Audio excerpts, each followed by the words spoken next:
ก่อนพี่ตะวันจะขึ้นขอบฟ้า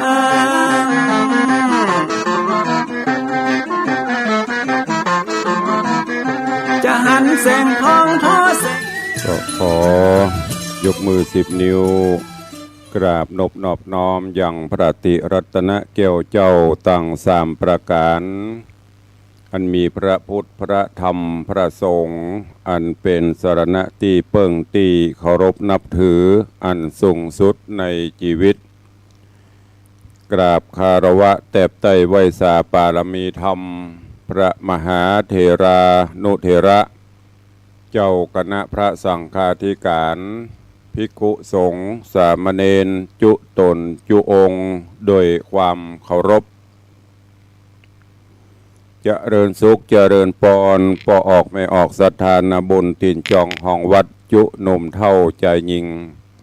ก็ขอน้อมต้อนรับทุกท่านเข้าสู่รายการมรดกธรรมกำเมืองและสาระธรรมกำเมืองต่างสถานีวิทยุกระจายเสียงพระพุทธศาสนาแห่งชาติและสังคมคลื่นเพื่อการศึกษาพระพุทธศาสนาและวัฒนธรรม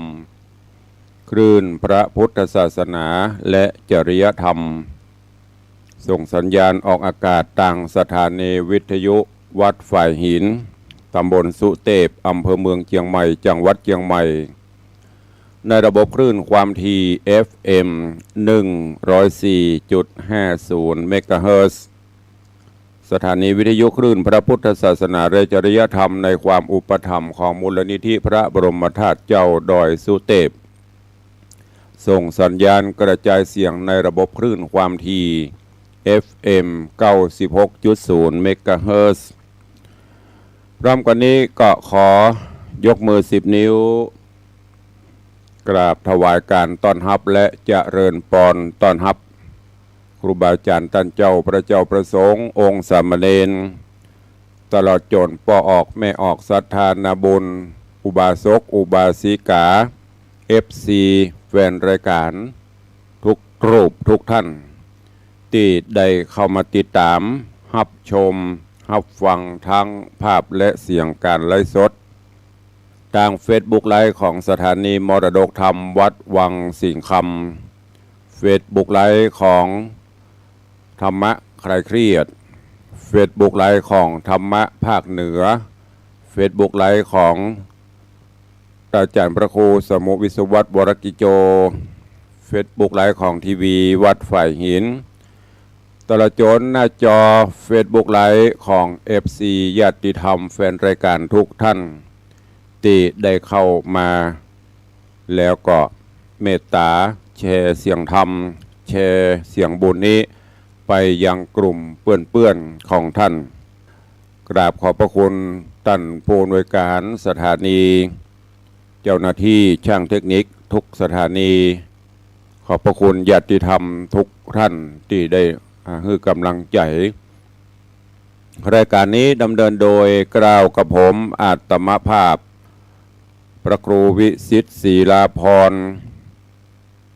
ตุลงในวังเจ้าคณะตำบลป่าแดด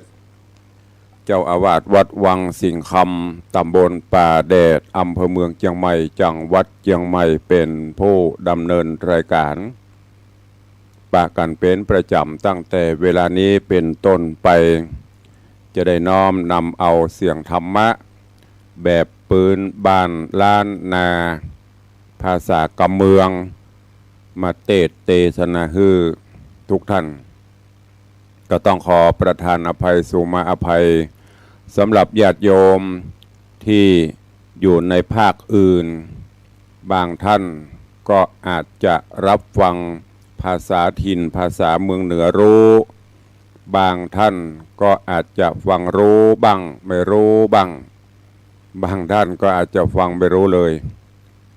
ก็ติดตามรับฟังกันไปเรื่อยๆฟังวันละนิดวันละหน่อยเดี๋ยวก็จะรู้ศึกษาค้นคว้าไปก็จะเป็นกำไรชีวิตสามารถที่รู้ทั้งภาษาภาคเหนือภาคกลางภาคอีสานภาษาต่างประเทศภาษาอังกฤษ เราศึกษาได้แต่นี่เป็นภาษาถิ่นภาษาที่บรรพชนเราได้นำมาใช้ในถิ่นต่างๆอันนี้ตุลุงก็ต้องขอแจ้งให้ทุกท่านตัวเองวันนี้เจริญปอนเจิญปอออกแม่ออกศรัทธานาบุญเจ้าข้าทั้งหลายได้สดับรับฟังเป็นลำดับไปณโอกาสบัดนี้นะโมตัสสะภะคะวะโตอะระหะโตสัมมาสัมพุทธัสสะ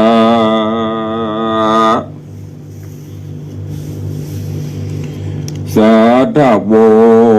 ฟังลาโสตุจันนาสัพพุริสะตังลายตั้งยิงและใจม้วนหมู่ตีได้ปากันอยู่ทำทาดาฟังยังรัศธรรมเทศนาผูกฟ้าแมงคานลำดับการมาถึงยังผูกหกตอนสองเนื้อเจ้าขอเจิญศรัทธาตั้งหลายหนุ่มเทาจุงตั้งจิตใจเราทำทาและดาฟังต่อไป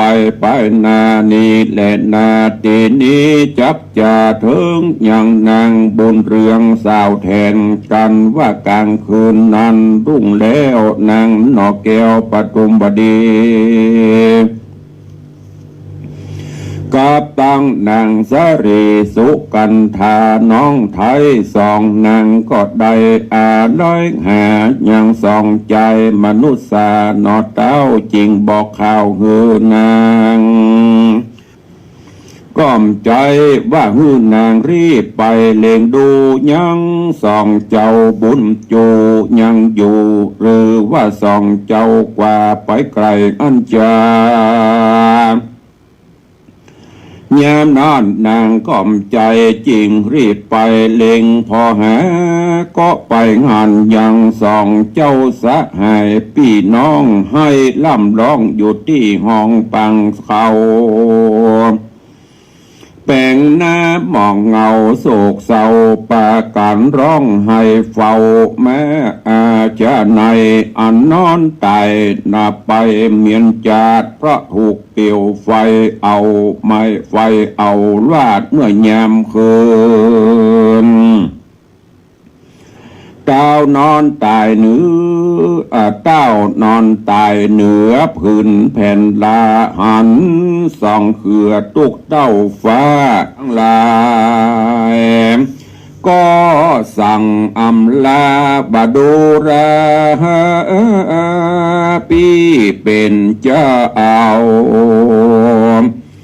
ทั้งสองบัดนี้ก็ได้มาส่งถึงเมืองตะไลพรมแล้วขอฮือสองเจ้าจุงอยู่สุขผ่องเพวตีคา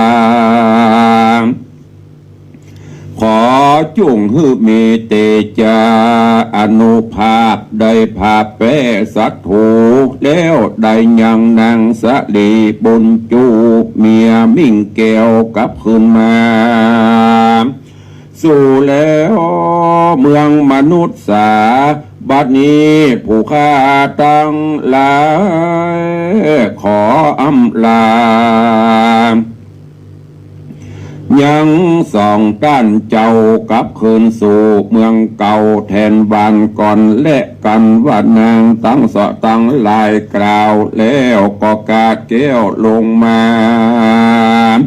สู่เมืองแห่งตนก็มีวานอนแลตัดสะมิงขะเนในขณะแยมนั้นนา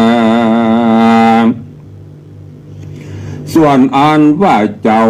หนอจันแมงคานพร้อมกับเศษนักหันร่วมฟ้าก็จวนกันกว่าเตียวไปตามมักกาใส่บ่อสะเอาตามเขตเมืองเราตะไรพรมเป็นปุรีรมกว้างใหญ่เป็นเจ็ดลันงามดีกำแป้งมีเป็นขั้นเป็นขอบขั้นมีลาย มีลายปืนเต็มไปโดยสายคำสายเกลียวดาดดานแล้วโดยดอกดวงบุพา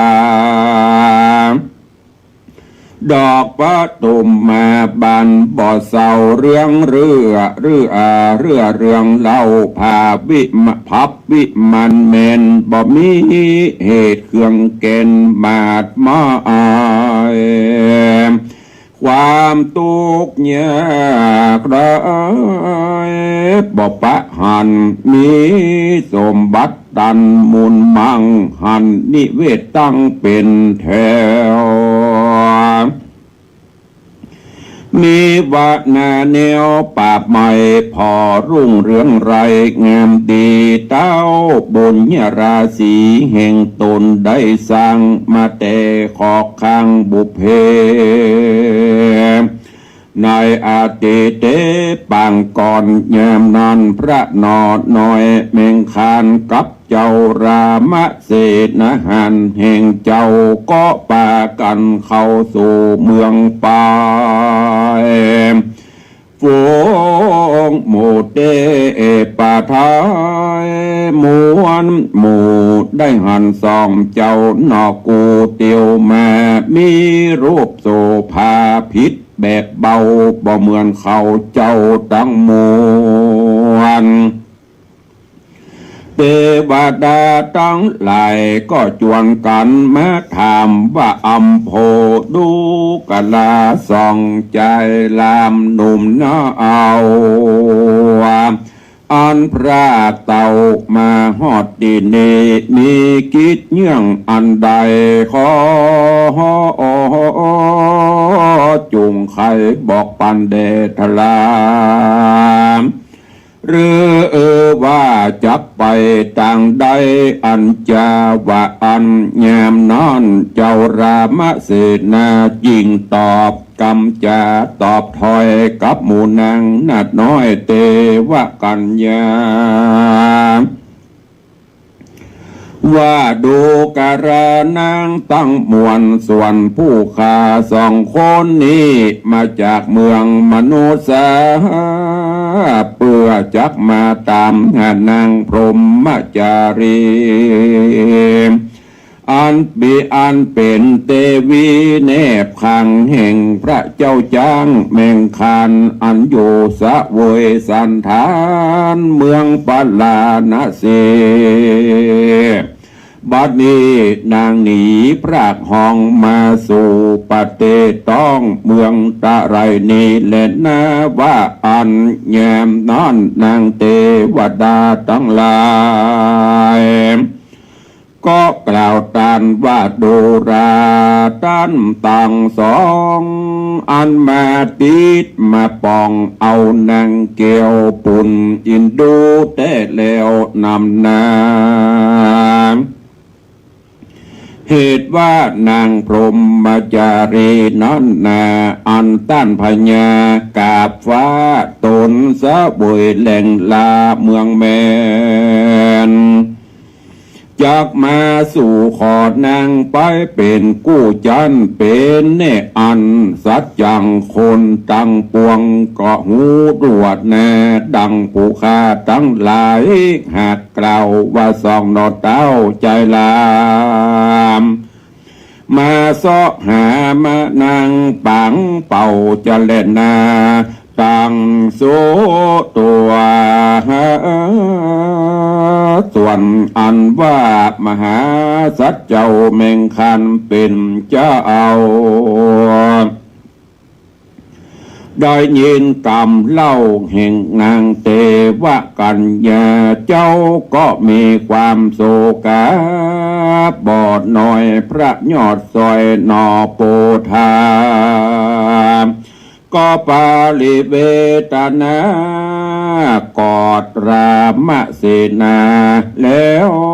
ร่ำไรหาเมียเต้าว่านางนอนางน้องเนาเมียโควัน กูปีหวังจักได้ปะหันจริงจะเดินมาถึงขอบขันยังเมืองนี้กูปีได้ยินกำกล่าวจี้ใครจะว่านางจะญากูสั่งได้ละหนีจากข้าง จากข้างดอมใด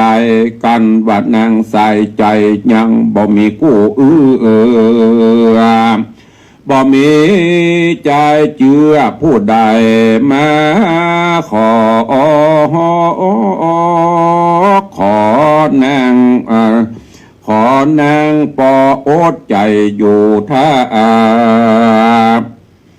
บ่อนนั้นเนิ่นจ้ากูปี้จักไปถึงขอสะดีบนเรืองน้องเนาอยู่ถ้าปี้เจ้าจักไปตามหานางจะแลนา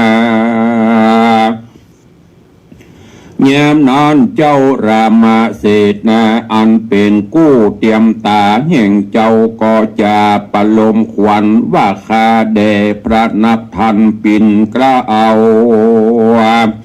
อันว่ากรรมโบราณกล่าวอ้างว่าคนในโลกกว้างปาลายังมีโมหะกิเลสก็จักมีกรรมจาพิษแผกใดล้างคนใสอู้เล่นเปล่าดอมได้ล้างพองเยาะหยอกไม่เอาม่วนล้างพองจากำด่วนหือตกใจล้างพองจากกำใหญ่อ่อนอ้อยเป็นกำบ่ห่วยคมในล้างพองจากไขลอดลวงพรางล้างพองจากกำบางจุหลอกโดยกรรมปีนปอกลวงลายเหตุดังอ่านขอพระบุญภัยเป็นเจ้าเอาอย่าได้เชื่อกรรมร้ายกรรมเบาแต่เตอะว่าอันตัดสะตังกะทังสุตัวยามนานพระมหาสัจเจ้าเมงคันได้ยินคำสั่นแห่งเจ้ารามะเจ้าหากมักเราเล่าไขสารโจรพระยังคันนอแก้วก็มีใจผ่องแผ้วจื่นคืนมาแล้วนอโปธาเป็นเจ้าก็จวนเอาเสนาปากันไกกาต้องเต้าเตียวเข้าไปตามดังมโนในหากขนิงหูเปื้อว่าจับไปสู่หอคำแต่ใส่แยมนั้นสองนอไทยก็ไปลอดเถิงยังในเขตเมืองจันทร์องอันงามเรืองรองผ่องแผ้วประดับด้วยแก้วมณีแก้วมณีวันมีรัศมีมันรุ่งโรจน์ภาศาสตร์ใสโสดเรืองรายรังสีพรายเลิศแล้วประดับโดยแก้วประดับด้วยแก้วปัตตะหลอดงามดีตั้งแก้วมณีใสสว่างแก้วพลึกตั้งมุงบนมหานินเป็นแก้วก็ติดตั้งต่อเรียงการอันเจ้าสวรรค์แต่งสั่งถามสว่างปุ่นเยงสีเหลืองดำแดงมนเหลื่อมมีตังผ่าเงื่อมดอยจานเป็นแดนอารันป่าไม้มีบ่อไร่โถมทองยามเมื่อเจ้าตั้งสองเตียวเอวก็ได้หันนางเกี่ยวกันระยะนี้ ถ้าลงถ้าลงสีใสโสภาอ่อนอ้อยสองใจหนอน้อยพอไปมา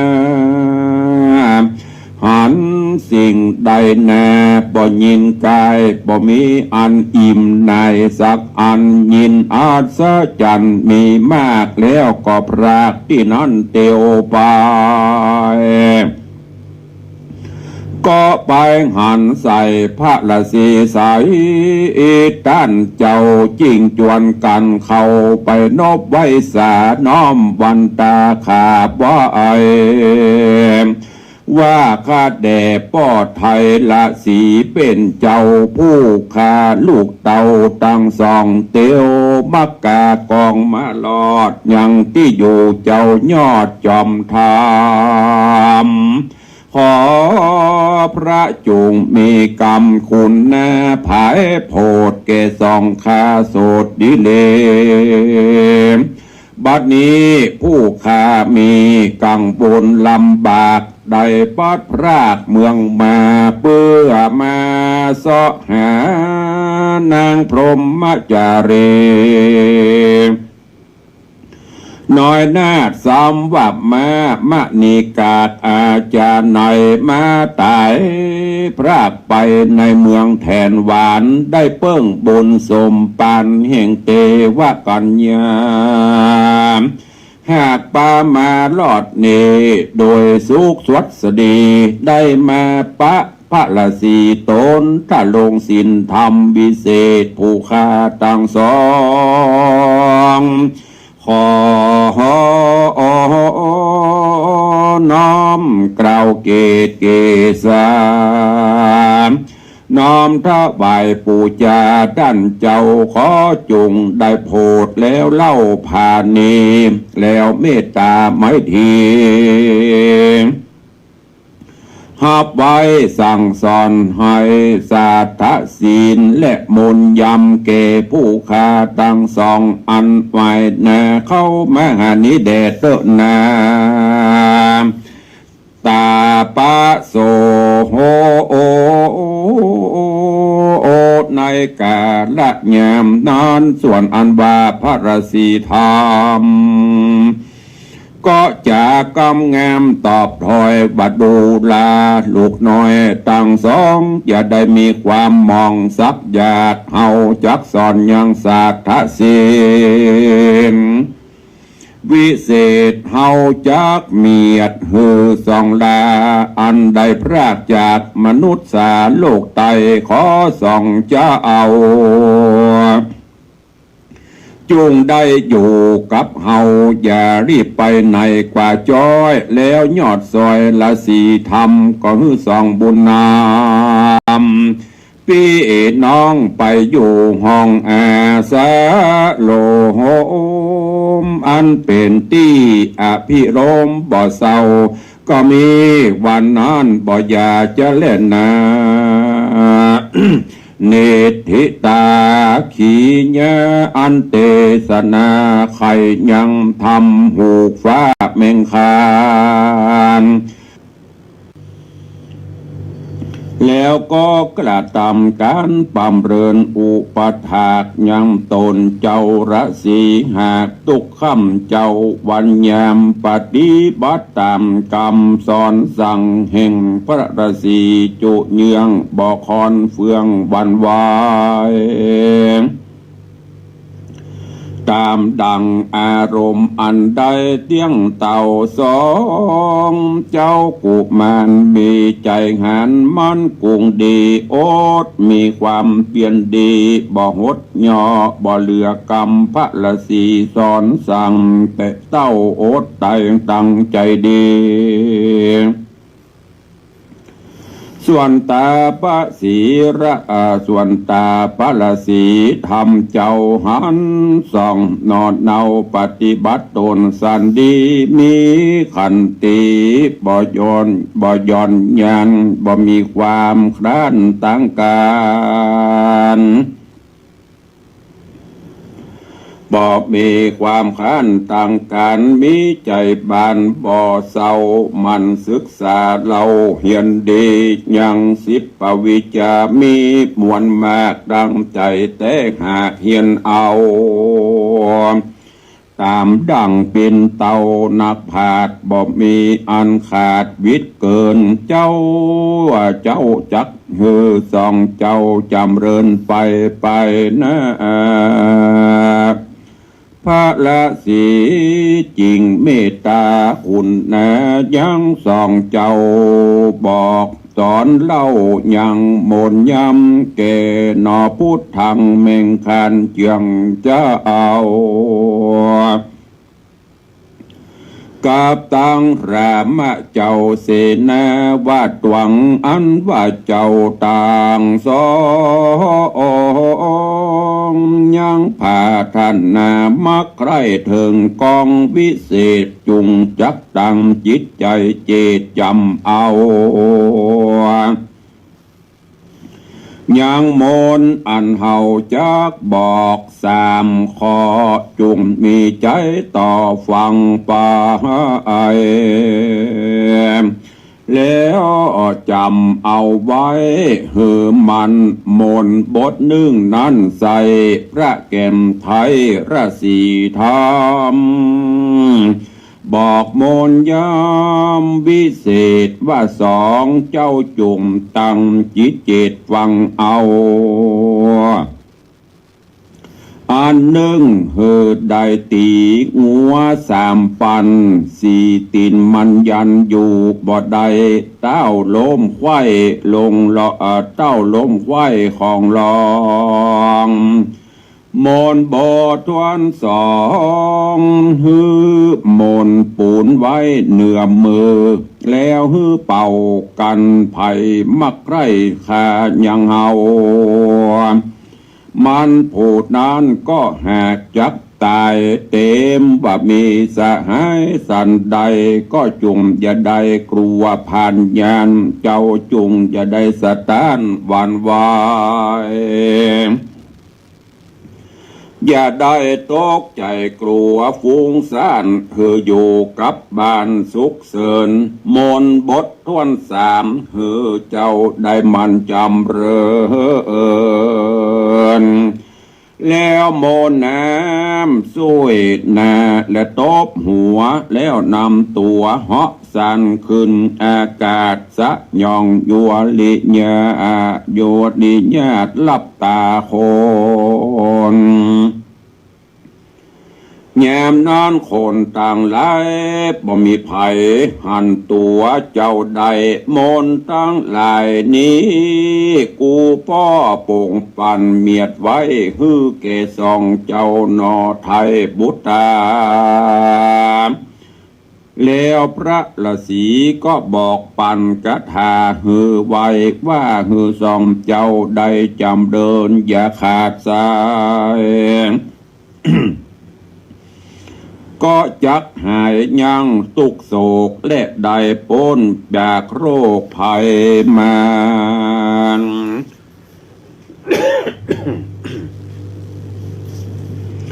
ดังนี้ว่าโดเลสันโตปากาเสนติหิมะวันโตวะปัปปตาอะสันเตเตทะนะจิตสันติระเตงกิตาญาธาสาราสาหุตัสสะมริอาหายาหังสันติวาโสสัตตาสุโขอะตัสสะเนนะปาลานังนิจจาหังเมวะสุขีสิญาดังนี้แล้วกันว่าพระราศีแก้วบอกใครปานสองจอมท่านเจ้าฟ้าก็จำเริญเฮียนเอาอย่างมนวิเศษสามอันก็มีบ้านนั้นแหละนะเอวังบุตเตกันพระฤาษีธรรมบอกปันมนแล้วก็มอบปันยังดาบดำเกลียวธนูใจพร้อมกับเกือกแก้วใสวิเศษตั้งกงจักแสงแก้วเตศพองร้ายเสี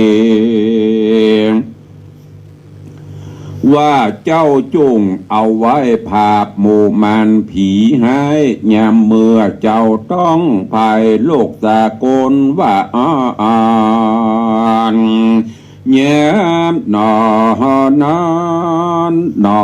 ตัดสะปนเม่งขานกับเจ้าเศษนะหันหากขึ้นสู่จริงนบน้อมขาบตาเจ้าตาปะสากับเจ้าเศษนาหารหากจื่นโซจริงนบขับไว้เจ้าตาปะสาว่าคาแด่พระราศีเป็นเจ้าข้าลูกเต้าตั้งสองได้เหียนหู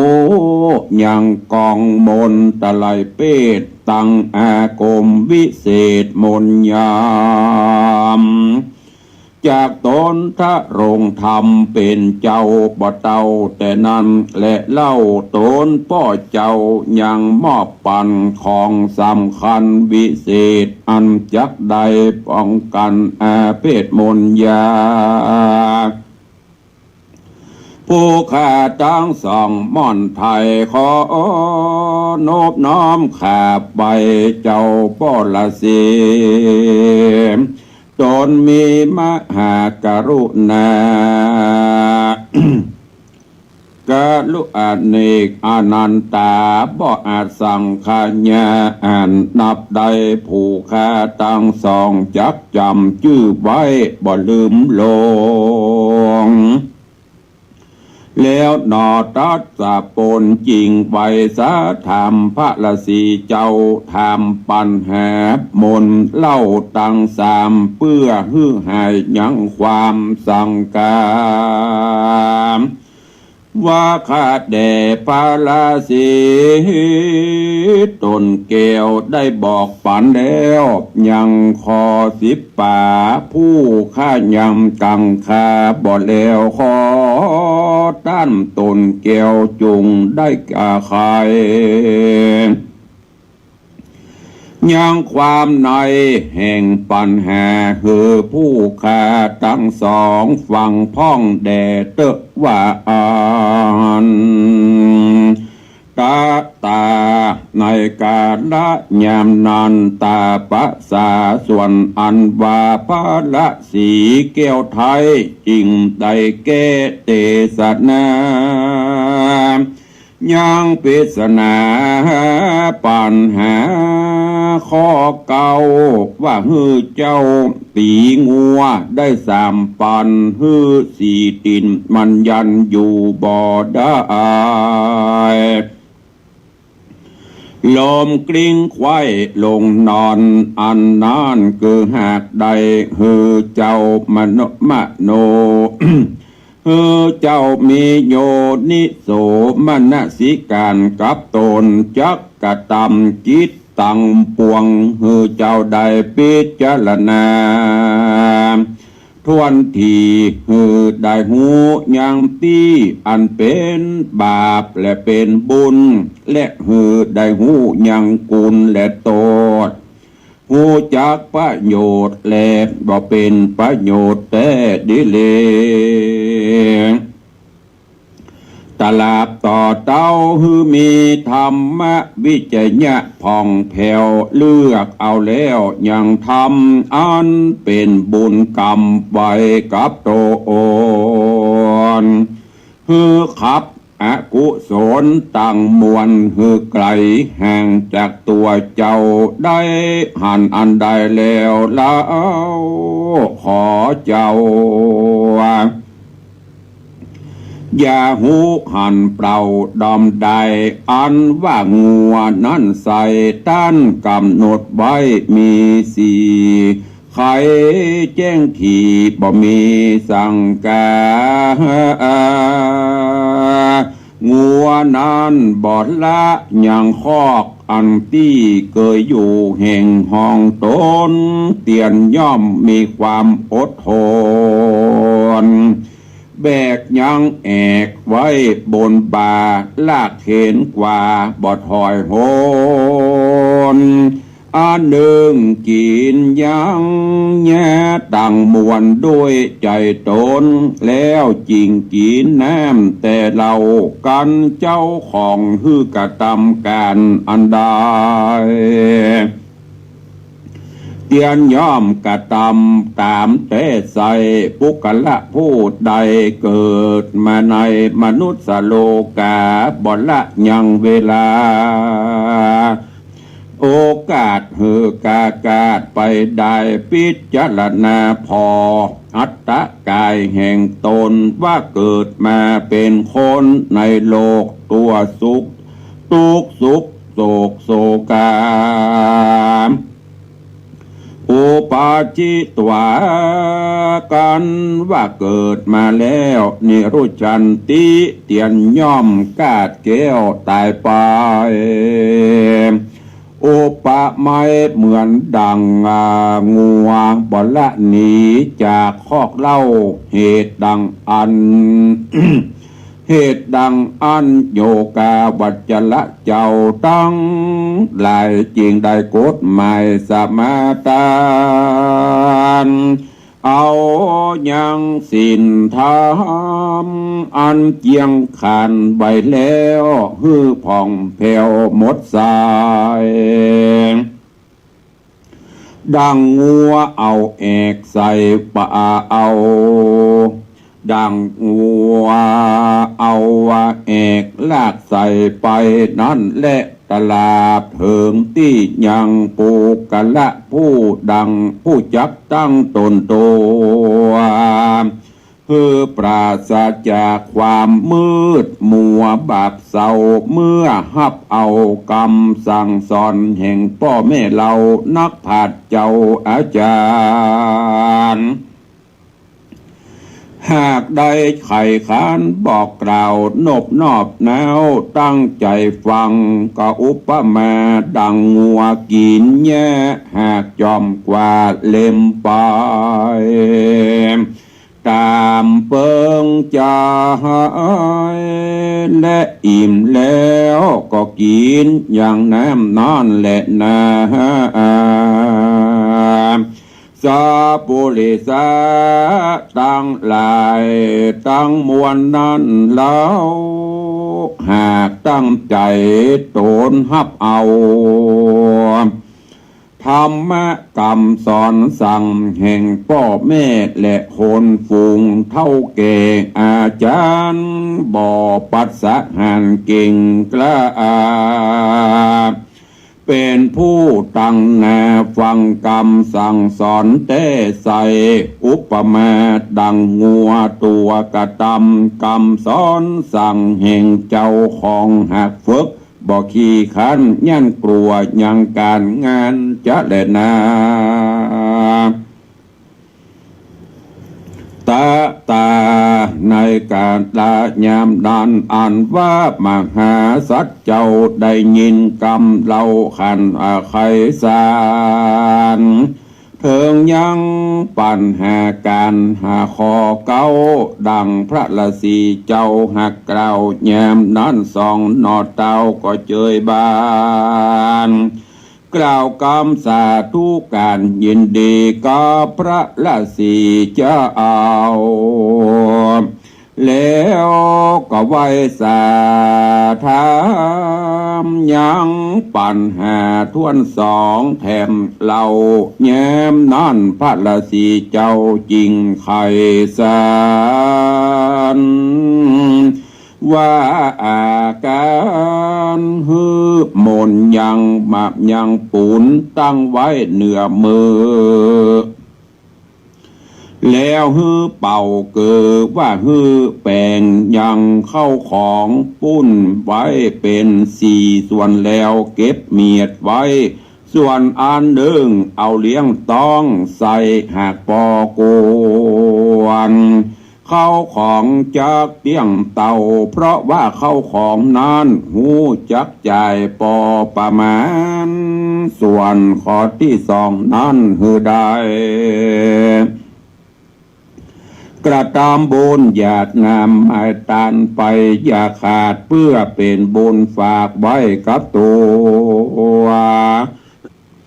ส่วนข้อที่สามนั่นคือหอบยับไว้เก็บไว้อย่าให้ได้วิตขาดยามเมื่อเป็นพญาติไข่พญามถูกกาญาแห่งเจ้าจักบ่ไรยากอับจนส่วนที่สี่นั่นคือเอาเลี้ยงป้อแม่แห่งตนอย่าละขว้างไปในจุงยกไว้บนหัวปฏิบัติปัดปัวอย่างป้อแม่ส่องจะเอาอย่าละเหออยู่โศกเศร้าดอมได้เพราะบุญป้อแม่เมลายปูตาลูกคนใดบ่เนละกู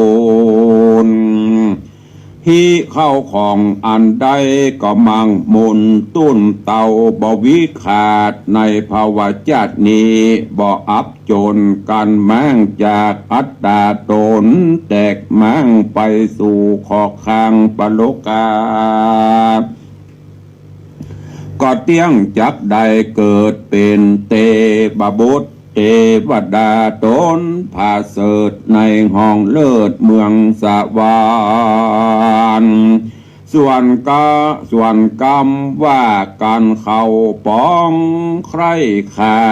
ก็เขานั้นหากจักได้ตามกฎหมายกล่าวไว้ว่าความกรรมกี้ใจดำมีใจอาธรรมมักต่างบาปมักคำราปราวีสัตว์ในโลกีโลกไตอันว่าทำกรรมนี้เกิดการเกิดแก่จิตใจคนใดโปกาละยิ่งใจในโลกเตียนยอมหือใดทุกโศกเศร้าโศกาอันไฟปาลาเอาเป็นไฟปาลาเอาไม้ปุกละผู้นั้นใส่เตียนยอมตายจากความดีอันกรรมว่าเต็มว่าเปิ้นมีหลายสันใด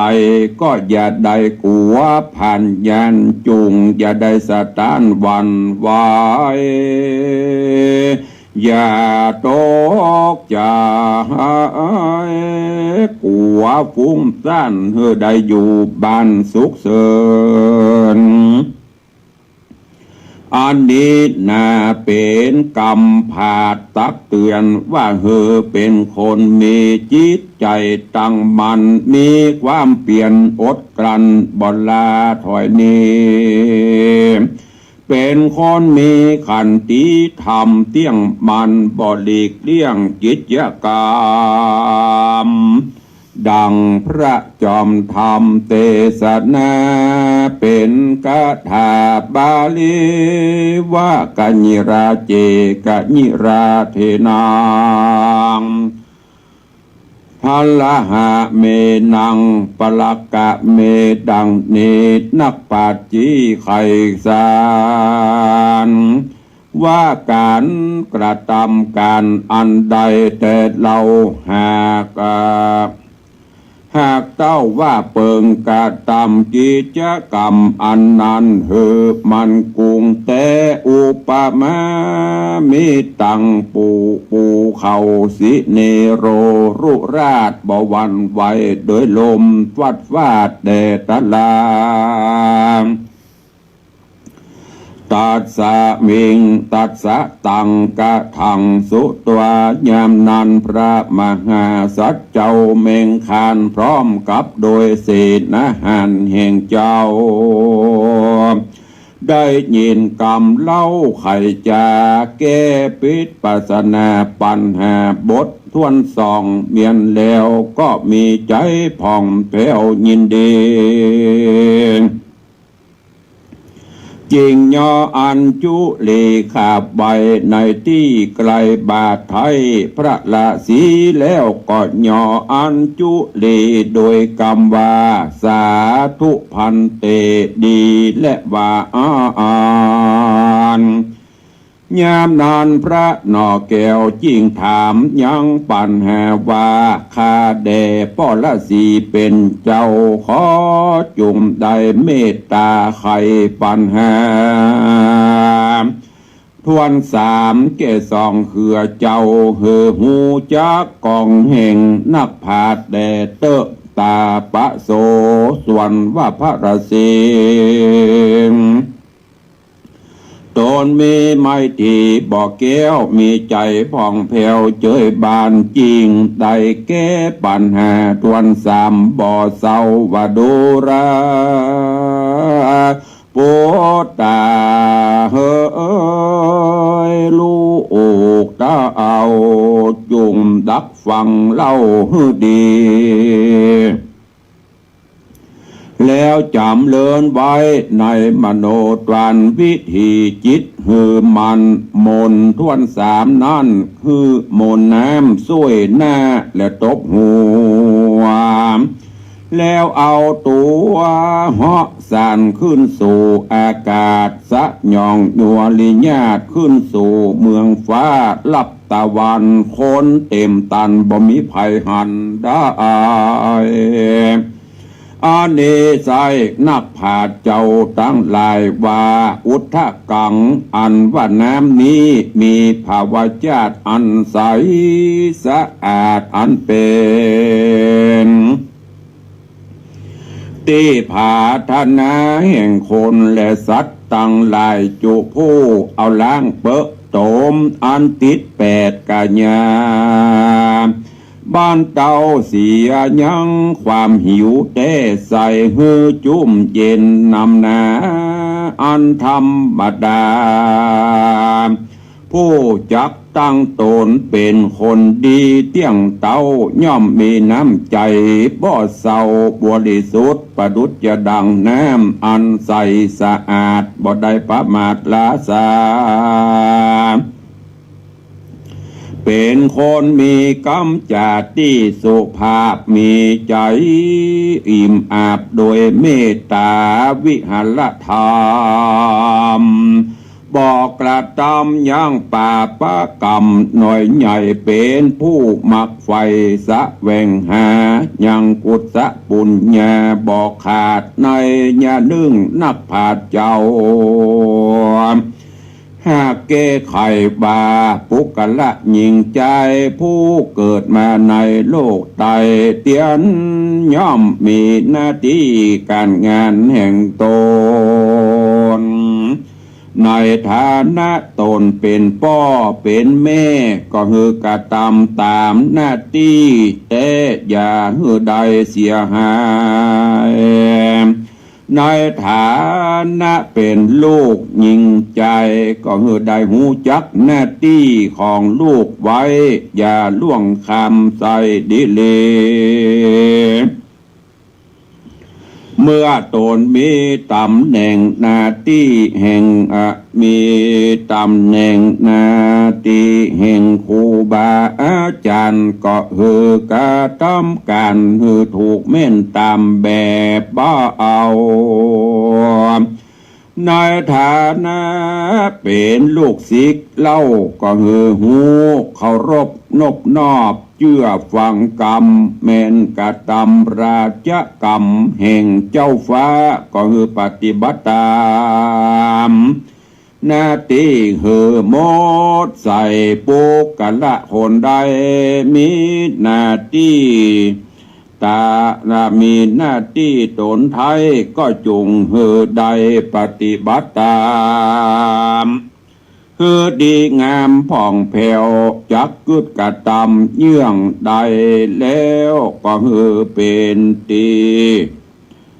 ก็คือเป็นหิตาสุขประโยชน์แก่คนและสัตว์ทั้งหลายเตี้ยงเต่ากรรมอันนักผาดเจ้าว่า ตบหัวแล้วเอาตนตัวตบหัวแล้วเอาตนตัวขึ้นสู่อากาศสะยองยัวลิญาตบังลับตาวันคนมือคนมีอนันต์บ่มีภัยหันได้ การกล่าวไว้เป็นปริศนาปัญหาเพื่อจักเฮโยกาวัจละเจ้าผู้ใครโปนเล่าจากโอคะสงสารเฮได้ปั้มเป็นกรรมฐานภาวนา